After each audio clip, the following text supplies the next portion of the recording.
Boa noite, queridos. A graça e a paz do Senhor Jesus seja sobre nós. Mais uma vez é um privilégio poder servir a igreja do Senhor, poder ministrar a palavra de Deus aos meus irmãos e também ao meu próprio coração. E eu gostaria de convidar você, por favor, a abrir a sua Bíblia, no Evangelho de João, capítulo 1. O pastor Cristiano propôs os 5 solas, e nós estamos relembrando, o período da Reforma Protestante e a importância que ela teve, não só para a igreja do Senhor, mas para o mundo todo, e as transformações que ela proporcionou. Isso a gente está fazendo através dos 5 solas, e hoje nós vamos pensar sobre o terceiro sola, que é o sola gratia, somente a graça. João capítulo 1, eu gostaria de convidar você, se possível, vamos ficar de pé para lermos juntos esse trecho da palavra de Deus. João capítulo 1, nós vamos ler dos versos 14 a 18. Vamos lá, ler todos juntos? E o Verbo se fez carne e habitou entre nós, cheio de graça e de verdade, e vimos a sua glória, glória como do unigênito do Pai. João testemunha a respeito dele e exclama: Este é o de quem eu disse, o que vem depois de mim tem contudo a primazia, porquanto já existia antes de mim. Porque todos nós temos recebido da sua plenitude e graça sobre graça. Porque a lei foi dada por intermédio de Moisés, a graça e a verdade vieram por meio de Jesus Cristo. Ninguém jamais viu a Deus. O Deus unigênito que está no seio do Pai é quem o revelou. Amém. Vamos orar. Senhor, eis aqui a tua palavra, e queremos assim, ó Deus, suplicar em primeiro lugar que o Senhor abra o nosso coração, que abra os nossos olhos espirituais com discernimento, coisa que só o Senhor pode fazer por meio do teu Espírito Santo, falando e convencendo a cada um de nós, ó Deus. Que haja a contemplação da tua glória, a glória da tua graça, que haja a transformação das nossas vidas por meio da tua palavra, do teu poder, da tua presença, Senhor, nas nossas vidas. Que ela cumpra aquilo que te apraz, Senhor, e que glorifique ao Senhor, e que santifique as nossas vidas. Nós pedimos assim, ó Deus, no nome de Jesus. Amém. Amém. Podem sentar, irmãos. Pode passar, por favor. Vocês conhecem esse rosto, esse homem, essa representação, pelo menos? Eu não conheço. Eu sei um pouco sobre o que a história revela da graça de Deus na vida dele. Muito do que nós falamos e sabemos sobre Martinho Lutero é o que todo mundo já sabe, que ele foi um dos principais na Reforma Protestante, na volta à Escritura, à Palavra de Deus, aos princípios elementares da fé. Isso todos nós já sabemos, que ele era um alemão, que tinha um temperamento forte. Todos nós sabemos disso. Agora, existem algumas coisas sobre a vida de Lutero que nós não sabemos, e que nem sempre é muito comentado, porque antes de ser esse homem conhecido por meio de quem a graça de Deus, a palavra de Deus, pôde iluminar as trevas do mundo, Lutero foi um homem extremamente perturbado. Lutero foi um homem que tinha sérios conflitos internos. Era alguém que tinha a mente, a consciência constantemente fustigada por um Deus que era completa justiça. Era alguém que vivia voltado para dentro de si mesmo e tentava se adequar àquilo que ele conhecia acerca de Deus, mas ele não conseguia ver esperança. Era alguém angustiado, cheio de temores, de incertezas, alguém perdido em si mesmo, alguém que não conseguia conhecer o Deus que ele esperava existir. Ele só conseguia ver um Deus de justiça, um Deus que punia os pecadores. E aí, uma das expressões de Lutero, antes da sua transformação, era inclusive que ele tinha uma certa aversão a esse Deus de justiça. Ele se sentia, às vezes, até enojado de mencionar o termo de que Deus é justo. Lutero se afligia muitas vezes até o ponto de ele achar que iria morrer. Tamanha era a angústia da alma dele por não conseguir encontrar um Deus de misericórdia.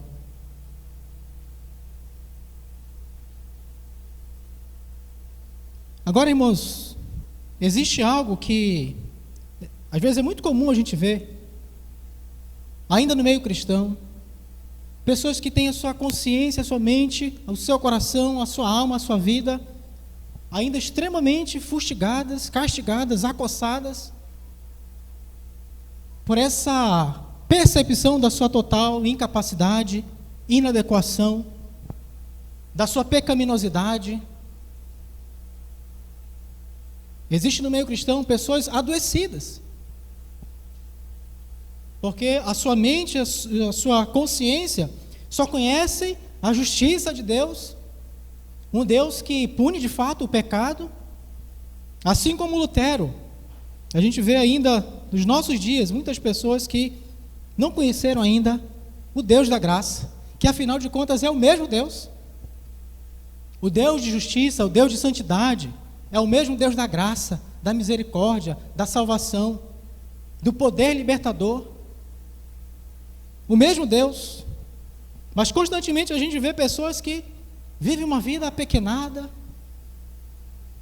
uma vida constrangida, muitas vezes envergonhada, porque muitas vezes olham para o seu passado, olham para os seus erros, para as suas faltas, para as suas inconsistências, e elas simplesmente se afligem, se fecham para a possibilidade de um Deus de graça, que sabe do que você passa. Ele sabe os seus erros, e mesmo assim Ele não te rejeitou. Ele não rejeitou Lutero, que era grande pecador. E, como diz ele depois, e a história nos conta, em meio a copos de cerveja, palavreado chulo, flatulências e teologia, Lutero via a palavra de Deus transformando vidas. Porque ele sabia que era a graça de Deus que fazia isso, não era ele propriamente. Enquanto Lutero descansava, vendo a palavra de Deus frutificando, ele tinha certeza de que a graça de Deus era o poder transformador da vida, como foi na própria vida dele. Que perdoa pecados, que justifica, que santifica, que lava, que redime, que traz uma nova consciência de quem eu sou, de quem é o outro, de quem Deus é. E o texto que nós lemos, irmãos, ele tem alguns paralelos muito interessantes para a gente observar. E um dos principais é que ele faz um paralelo com Moisés. Moisés, o que serviu o ministério da morte, o ministério da lei. E se a gente ler lá Êxodo capítulo 33, no finalzinho, já no início do capítulo 34, aparentemente ali foi a conversão de Moisés. Mesmo tendo ele visto a manifestação de Deus na sarça, mesmo tendo visto sinais, maravilhas, prodígios, mas a gente nunca consegue ver um Moisés que reconheceu a glória da graça de Deus até o capítulo 33 e 34 de Êxodo. E se os irmãos lembram, é aquele episódio em que Moisés pede a Deus para vê-lo, a ver a sua glória. E aí o Senhor responde para ele dizendo: olha, ninguém pode ver a minha face e permanecer vivo, porque nenhum ser humano pode ver a minha face e permanecer vivo. Mas aí o Senhor disse para ele: fica aqui, eu vou te esconder, eu vou passar, e aí tu verás a minha glória quando eu passar. E aí, no outro dia, Moisés sobe com as 2 tábuas da lei para serem escritas de novo. E aí o Senhor desce, aparece a Moisés, e interessantemente ele não clama assim: que glória, que brilho, que resplendor, que maravilha. Moisés clamou: Senhor Deus, Deus compassivo, longânimo, que perdoa a iniquidade, até 1000 gerações daqueles que o amam. Deus compassivo, Deus misericordioso. Moisés viu a glória de Deus e ele clamou pela graça de Deus, a manifestação da bondade de Deus que, como Deus disse que faria, eu farei passar a minha bondade diante de ti, Moisés. E Moisés viu toda a bondade de Deus passando na sua frente. E João faz um paralelo, irmãos, com esse texto, mas para nós ele revela algo muito superior àquilo que Moisés presenciou, vivenciou e ministrou na casa de Deus. Porque de fato a lei, irmãos, era graça. A graça que traz uma consciência da nossa inadequação diante de Deus, da nossa condição e estado de pecadores, sim, de culpados. Ela traz essa percepção de que eu estou perdido. Ela vê que realmente eu sou alguém que foi quebrado, cuja imagem de Deus foi distorcida em mim.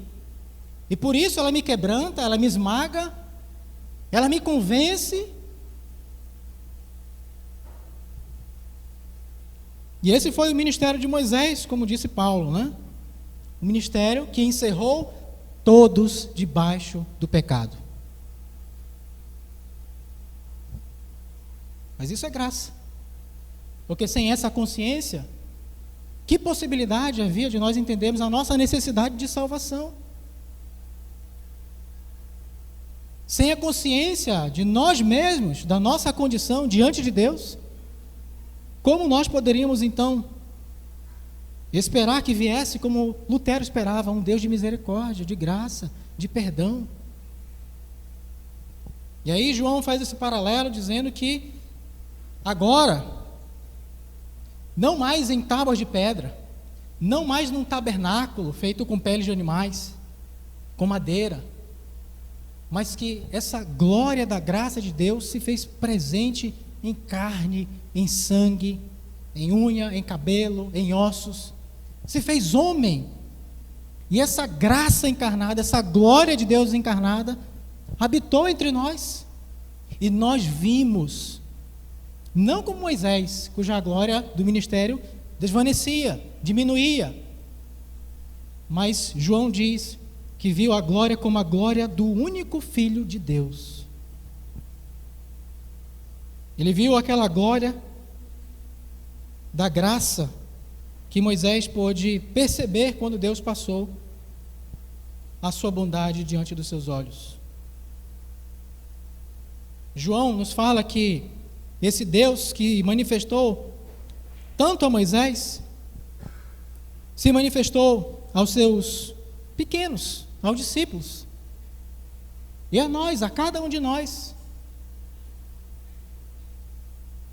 E aí João diz que houve também um testemunho acerca disso, e foi João Batista, de quem ele disse que já havia mencionado, ele veio antes de mim, porque ele já existia antes de mim. O Cristo eterno, a palavra de Deus, o verbo de Deus, que revelou a sua vontade na lei de Deus, que também é graça, como ele mesmo diz, é graça sobre graça, porque todos nós temos recebido da sua plenitude, da sua graça sobre graça, porque a lei também foi graça. Ainda que agora o que nós temos na revelação de Jesus seja uma graça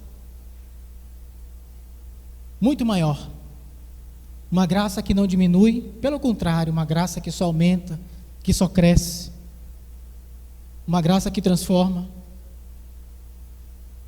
uma graça que justifica, uma graça que santifica, uma graça que nos enche da glória de Deus.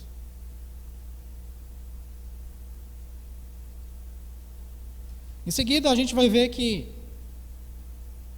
João também fala que em haver ter sido dada a lei por meio de Moisés, a graça e a verdade vieram por meio de Jesus, Jesus chamado Cristo,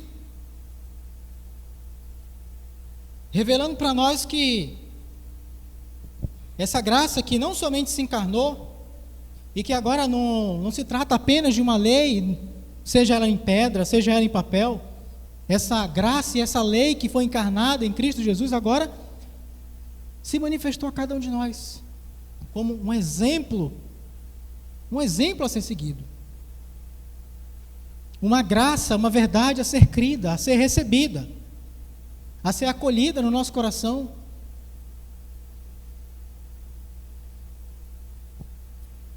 João diz que ninguém viu a Deus, nem Moisés, nenhum ser humano é capaz de ver. Agora, esse Deus que se encarnou, que se fez homem, esse é o único que, como ele disse, que vê incessantemente a face do Pai que está nos céus.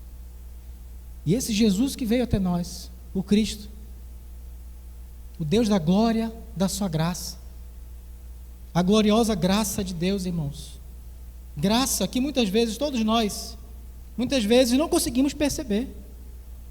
É interessante como nos evangelhos Jesus fez tantos sinais, revelando a sua glória aos seus, como João diz várias vezes. Ele manifestou a sua glória, mas ainda assim eles viam e não entendiam, não conseguiam perceber e discernir o que estava acontecendo, porque essa é uma glória antiga, mas sempre nova, e que muitas vezes é desconhecida, e muitas vezes por nós mesmos, que ainda muitas vezes nos afligimos, ainda estamos lá debaixo do ministério de Moisés, estamos procurando muitas vezes justificação em nós mesmos, queremos nos aperfeiçoar pela nossa própria força, pela nossa própria dignidade, pela nossa própria capacidade, e a lei não veio para isso. Ela veio para revelar a malignidade do pecado em nós.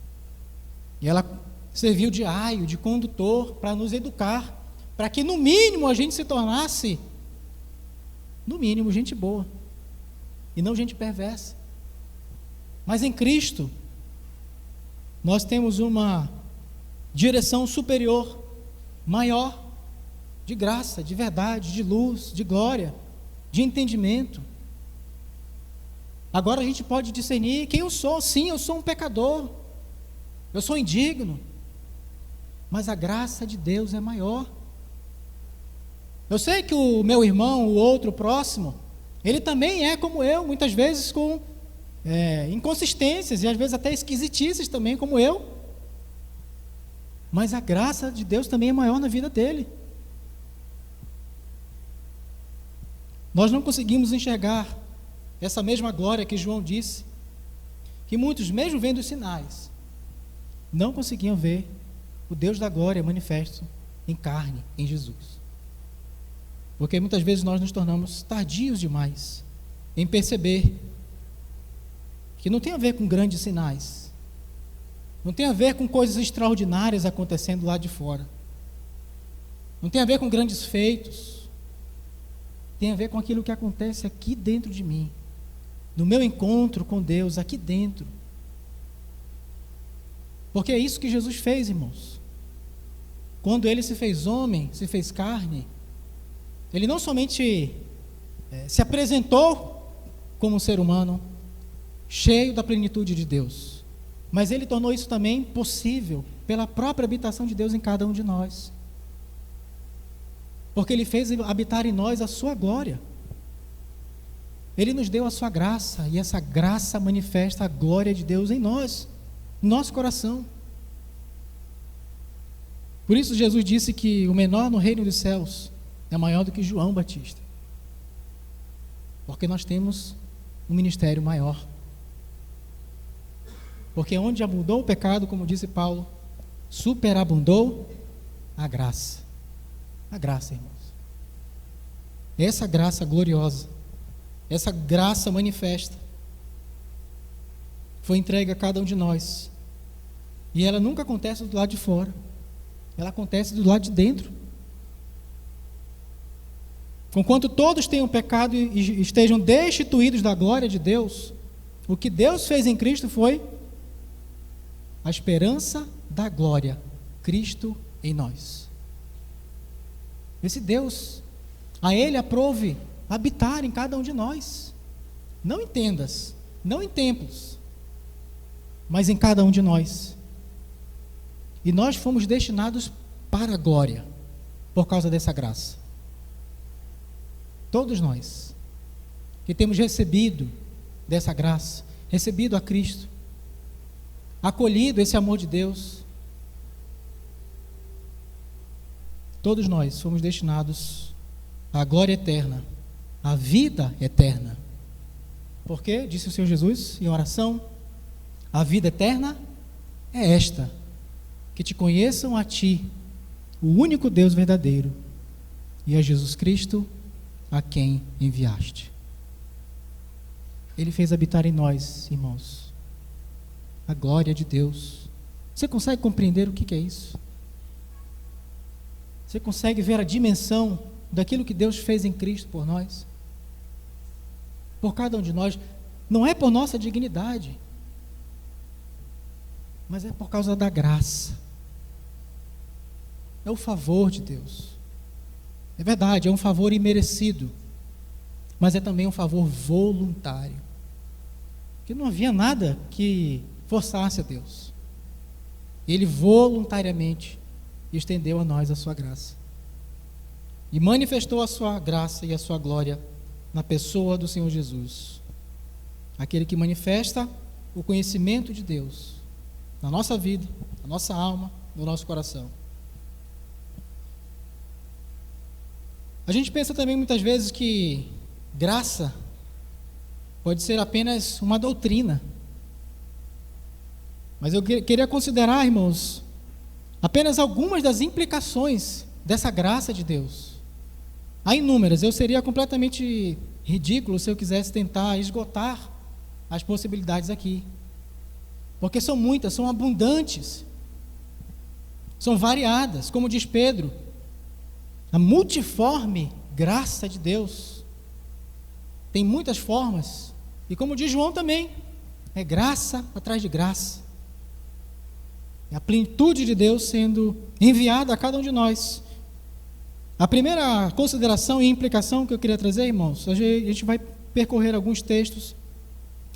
O primeiro deles é 1 Coríntios 15, 10, e aí eu coloquei aqui na tela, pode passar por gentileza, que nos fala da graça que é eficiente, uma graça operosa, uma graça que se manifesta na nossa vida, como diz o apóstolo Paulo, pela graça de Deus sou o que sou, ou seja, é a graça de Deus que define a nossa identidade em Cristo, define quem nós somos em Deus. E a sua graça que me foi concedida não se tornou vã, inoperante, infrutífera. Essa graça de Deus, eu não fiquei esperando para que ela viesse de maneira extraordinária, brilhante e incontestável. Não, eu já recebi essa graça. E aí diz Paulo, eu trabalhei muito mais do que todos os outros apóstolos. E aí ele emenda, mas não eu, a graça de Deus comigo. Essa mesma graça, irmãos, que está conosco. Então não fica esperando. Você já tem essa graça, eu já tenho essa graça. Não fique esperando algo extraordinário acontecer do lado de fora, porque ela já aconteceu dentro de você. A segunda passagem que vai nos falar sobre algumas implicações dessa graça, 2 Coríntios 12, versos 9 e 10. Ainda o apóstolo Paulo, pedindo autossuficiência, pedindo livramento, que todos nós pedimos muitas vezes pelas nossas misérias. E aí ele orou pedindo 3 vezes, Senhor, tira esse espinho. Eu quero ser perfeito, Senhor. Esse negócio está me machucando. Eu não quero ser assim. Tira isso de mim, Senhor. E Jesus disse, não, porque é por graça. E a minha graça te basta. Porque o meu poder se aperfeiçoa. Onde, irmãos? Meu poder se aperfeiçoa na fraqueza.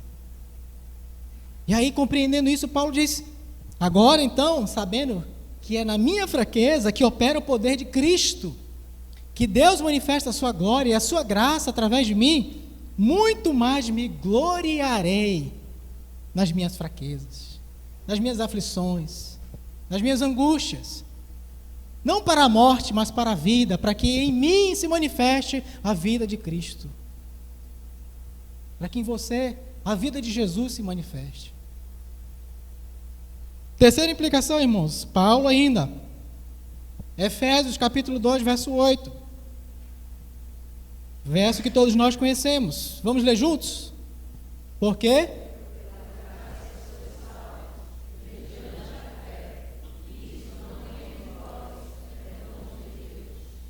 Acabou, irmãos.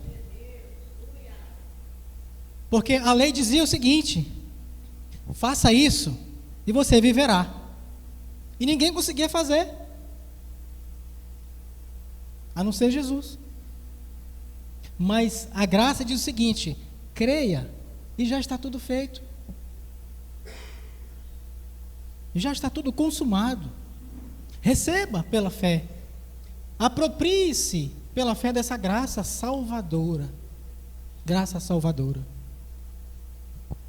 Mais uma implicação ainda, irmãos. Efésios 4:7 nos fala da graça que capacita, a graça capacitadora, uma graça que foi concedida de maneira diferente a cada um de nós, na medida certa, nem mais nem menos, na medida certa que Deus designou através de Cristo para cada um de nós, uma graça que capacita. Vamos ler também juntos?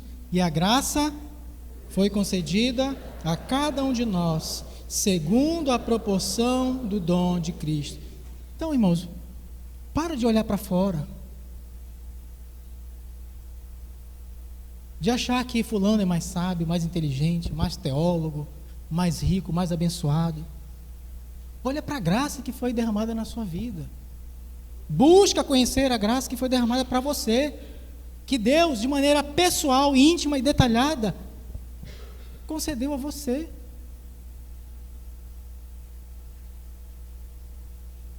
Mais ainda, a graça fortalecedora, 2 Timóteo 2:1. Vamos lá? Ler juntos também?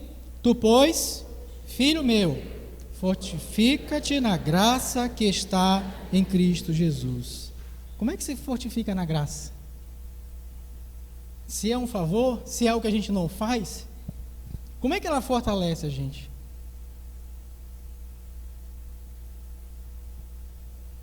Nós precisamos, em primeiro lugar, buscá-la, né? Agora, se a gente quer depender da nossa própria força, a gente não vai encontrar essa graça que fortalece. Como Paulo encontrou. A discerniu e a recebeu. É essa graça que nos dá força. Não é na nossa inteligência, não é na nossa capacidade, mas é na força do Senhor e do seu poder. Mas também a graça nos educa, nos ensina. Ela vai nos disciplinando, nos moldando. Essa graça educadora, Tito 2, verso 11 e 12. Porquanto a graça de Deus se manifestou salvadora a todos os homens, educando-nos para que, renegadas a impiedade e as paixões mundanas, vivamos no presente século sensata, justa e piedosamente. Uma graça que educa. Nós precisamos, irmãos, ser educados por essa graça de Deus, que não é mais como o pedagogo, o aio da lei, que nos disciplinava, como crianças precisam ser disciplinadas. Mas é uma graça que agora nos conduz, que nos educa, nos transforma, nos ensina como viver em Cristo, como nos tornarmos cada vez mais semelhantes a Cristo, em quem nós vemos a plenitude da graça e graça sobre graça. Tem mais uma ainda, irmãos. Segunda carta de Pedro, capítulo 3, verso 18. Antes, crescei na graça e no conhecimento de Salvador, Jesus Cristo.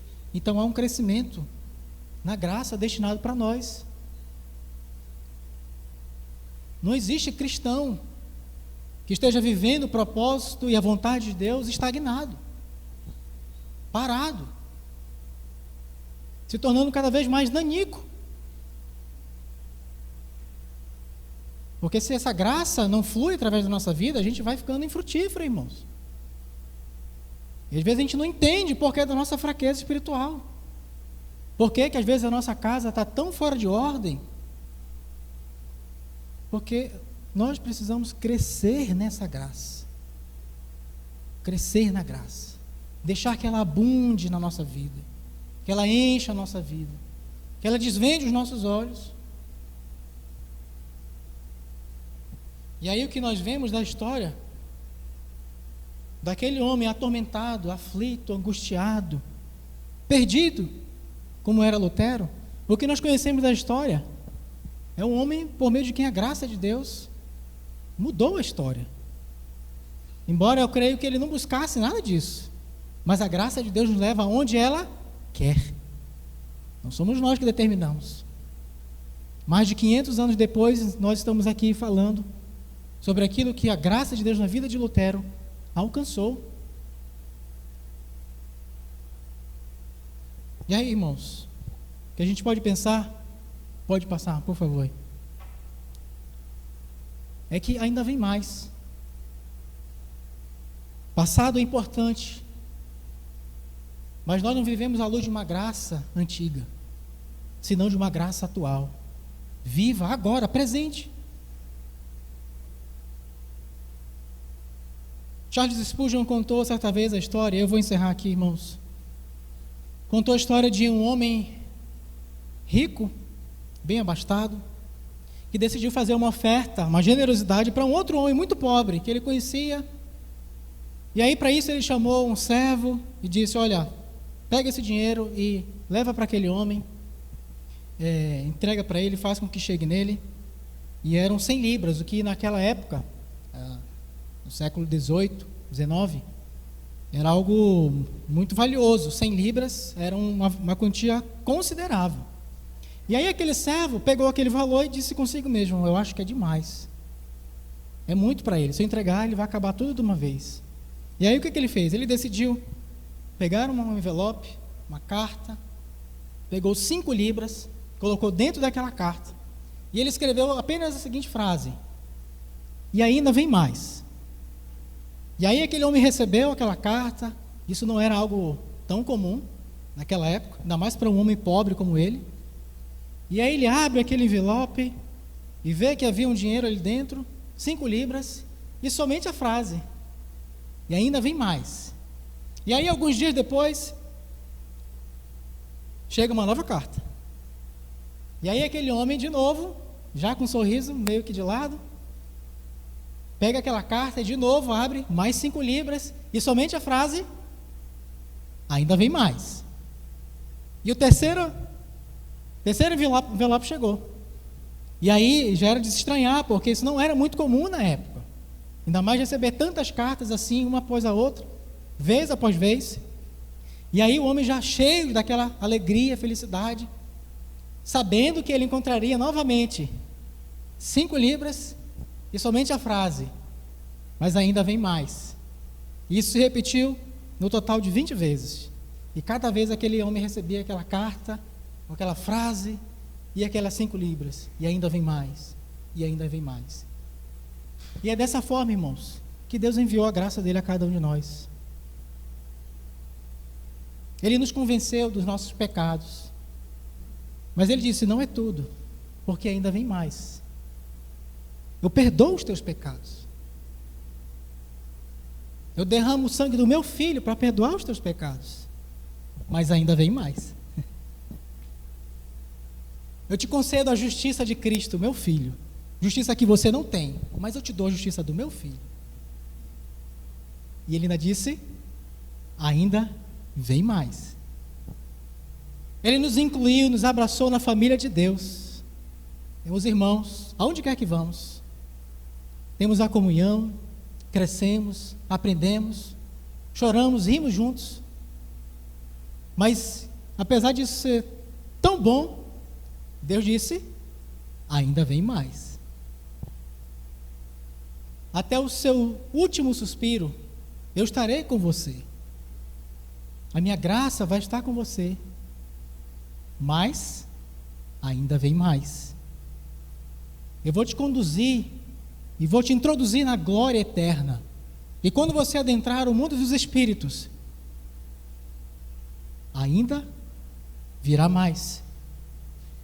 E se passarão 10.000 anos, e ainda haverá muito mais dessa graça.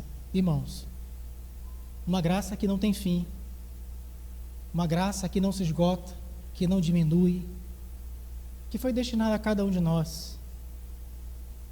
E semelhantemente, sempre com a seguinte frase: ainda vem mais. Vamos ficar de pé, vamos orar.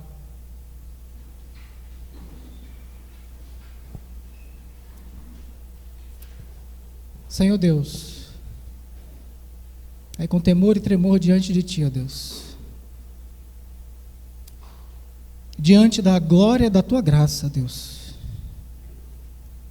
tamanha graça revelada a cada um de nós, não por homens, não por carne ou sangue, mas revelada pelo Senhor, nosso Pai, que está nos céus, e que veio até nós, não em forma apenas de instrução, de letra, mas que se tornou carne, e que habitou entre nós, cheio de graça, de verdade, de glória, para nos encher dessa graça, dessa verdade, dessa glória, Senhor. O Senhor se tornou aquilo que não era, para que assim nós nos tornássemos como Tu és, Senhor, santo, inculpável, justo, puro e plenos da glória de Deus. E ainda assim o Senhor diz que ainda vem mais, ainda haverá muito mais. Eu te peço, ó Deus, em nome de Jesus, que Tu abras o nosso coração cada vez mais para essa graça que é salvadora, que é educadora, que é transformadora, que santifica as nossas vidas, Senhor, sem a qual nós não podemos viver, que é estendida todos os dias a cada um de nós. Abre o nosso entendimento, Senhor, para vermos a Tua glória, a Tua graça, e derrama abundantemente nos nossos corações, Senhor, graça que não foi barata, Senhor, que não é barata, que teve o preço do sangue do Teu Filho por nós. Nos ajuda a valorizá-la, Senhor, a amá-la, a buscá-la, a desejá-la, a crescer nela, nos fortalecer nela, Senhor, e sermos preenchidos e sermos canais da Tua graça, para o Teu louvor, para a nossa alegria no Senhor. Essa é a minha oração, a nossa oração, no nome de Jesus, para a glória de Jesus. Amém. Amém. Bem, meus irmãos.